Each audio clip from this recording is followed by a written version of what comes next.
जय माता जी की दोस्तों, स्वागत है आपका। गाथा है स्वाभिमान री। चुंडावत मांगी सेनानी, सिर काट दे दियो सतरानी।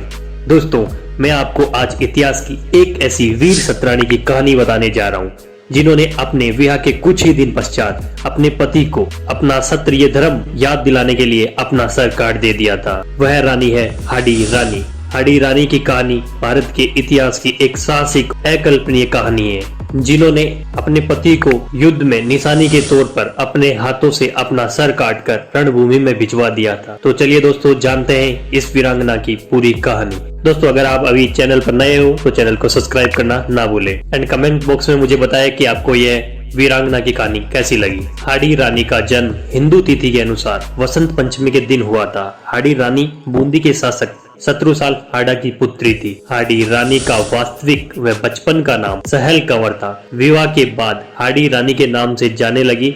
हाडी रानी का बचपन बूंदी के राजमहलों में गुजरा था। हाडी रानी का विवाह मेवाड़ रियासत के सलुम्बर ठिकाने के राव रतन सिंह चुंडावत के साथ हुआ था। विवाह के कुछ ही दिन पश्चात रतन सिंह चुंडावत को युद्ध में जाने का फरमान मिल गया था। अभी तो हाडी रानी के विवाह की मेहंदी भी नहीं छूटी थी। अभी तो उनकी शादी को महज कुछ दिन ही हुए थे और ऐसे में अपने पति के लिए युद्ध का बुलावा आना किसी विकट कठोर घड़ी से कम नहीं था।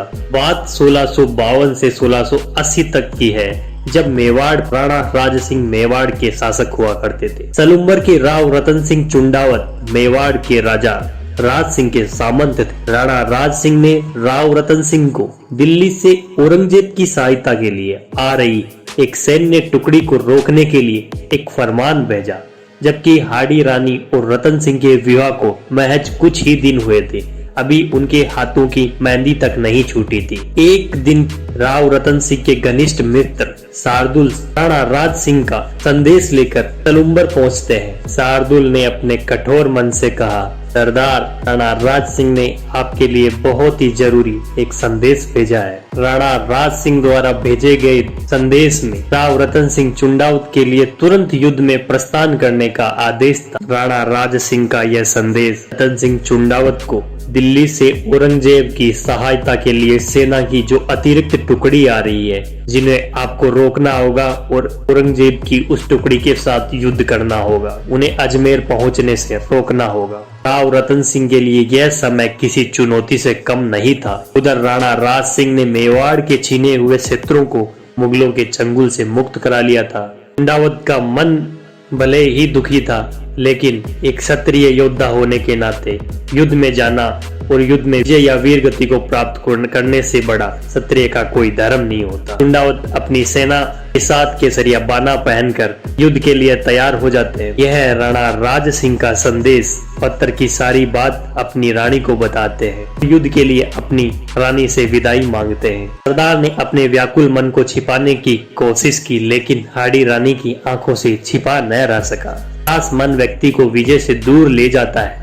पति सरदार युद्ध भूमि में तो जा रहा है, पर मोहग्रस्त होकर यह बात नवविवाहिता हाडी रानी को समझने में देर नहीं लगी थी। रानी अपने आप को संभालते हुए आरती का थाल सजाकर ले आती है और अपने पति के माथे पर टीका लगाती है और आरती उतारती है। फिर अपने पति से कहती है, धन्य हो ऐसा वीर पति पाकर, दोनों का साथ जन्मों जन्म तक रहेगा। राव रतन सिंह युद्ध के लिए प्रस्थान तो कर गए, लेकिन मन में अभी भी पत्नी का मोह सता रहा था। वे पूरे रास्ते अपनी धर्म पत्नी के बारे में सोचते गए और अंततः उनसे रहा नहीं गया और आधे रास्ते में ही अपने विश्वसनीय सैनिक के द्वारा रानी हाडी के पास यह संदेश भेजा कि मुझे भूल मत जाना, मैं वापिस जरूर लौट कर आऊंगा। रानी ने संदेश वाहक को आश्वस्त कर लौटाया और यह क्रम 3 दिन तक चला। तीसरे दिन रतन सिंह ने रानी के पास अपने सैनिक को पत्र के साथ भेजा और सरदार ने अपने पत्र में लिखा, मैं यहाँ औरंगजेब की सेना से युद्ध कर रहा हूँ।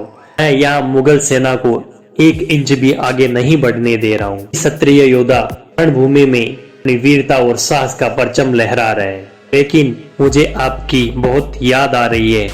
प्रिय, कोई अपनी निशानी भेज देना जिसे देखकर मैं अपना मन हल्का कर लूंगा। रानी ने पत्र पढ़कर अपने पति को राजपूत धर्म निभाने में आ रही बाधा के बारे में सोचा। यदि युद्ध के वक्त उन्हें मेरी याद आती रही तो वे शत्रुओं से कैसे लड़ेंगे, कैसे क्षत्रिय अपना क्षत्रिय धर्म निभा पाएगा। ये प्राणों को भी संकट आ सकता है। अपने पति की विजय बाधा नहीं बनना चाहती। ने सैनिक से कहा कि मैं तुम्हें अपनी अंतिम निशानी दे रही हूँ और इसे ले जाकर सरदार को दे देना, लेकिन ध्यान रहे इस बात का से कोई दूसरा व्यक्ति ना देखे। निशानी के साथ ही मेरा यह पत्र भी उन्हें देना। हाडी रानी ने पत्र में लिखा था, मैं अपनी अंतिम निशानी भेज रही हूँ, तुम्हारे मोह के सभी बंधनों को तोड़ रही हूँ। तुम अपना मन लगाकर क्षत्रिय धर्म निभाना और युद्ध में विजय प्राप्त करना। रानी ने अपने कमर से तलवार निकालकर एक झटके में अपने सिर को काट दिया और हाडी रानी का सर जमीन पर जा गिरा। बाई की आंखों से आंसुओं की धारा बहने लगी। सैनिक ने हाडी रानी के वचन को पूरा करते हुए सिर को थाल में सजाया और सुहाग के चूनर से उड़ाकर ढक दिया। ने बिना विलंब किए सजे हुए थाल को युद्ध भूमि की ओर लेकर गया। युद्ध भूमि में रतन सिंह सैनिक के हाथों में रानी की निशानी देखकर आश्चर्यचकित हो गए। ने अपने कांपते हुए हाथों से थाल को सरदार की तरफ बढ़ा दिया। में अपनी रानी कटा सिर देख रतन सिंह चुंडावत की आंखें हो गई।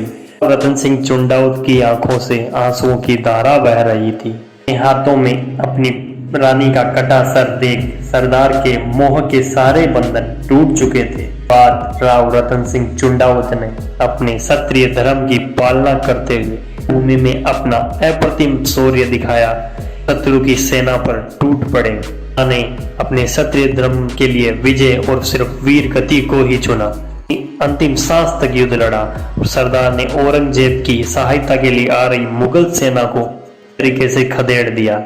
जीत का श्रेय केवल सरदार के शौर्य और वीरता पराक्रम को ही नहीं बल्कि हाडी रानी के उस बलिदान को भी जाता है, जिन्होंने अपने पति को क्षत्रिय धर्म निभाने के लिए बंधनों से मुक्त कर दिया था और अपना सर काट कर दे दिया था। नमन करता हूँ इतिहास की ऐसी वीर रानी और वीरांगना। अगर आप भी इतिहास की ऐसी और कहानियां जानने चाहते हो तो मैं सब्सक्राइब कीजिए, वीडियो को लाइक एंड शेयर कीजिए।